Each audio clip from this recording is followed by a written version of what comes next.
Hey, friends! Welcome to my new tutorial on how to enable call blocking while recording on the VoiceRecorder app on Android devices. In this tutorial, we will learn how to use this useful feature that allows uninterrupted sound recording without interruptions from incoming calls.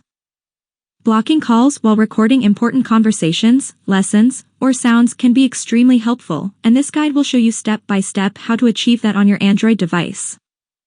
So if you're ready, let's get started. So, first, open the VoiceRecorder app. After that, tap on the three dots in the top right corner of the screen, then tap on Settings. Now, all you need to do is to tap on the toggle switch for the Block Calls While Recording option. It's that simple and easy. I hope this video has been helpful and informative. If you have any questions or comments, feel free to share them in the comments section below the video. Don't forget to like the video and subscribe to the channel to stay updated with future tutorials and the latest content. Thank you for watching and see you in the next video.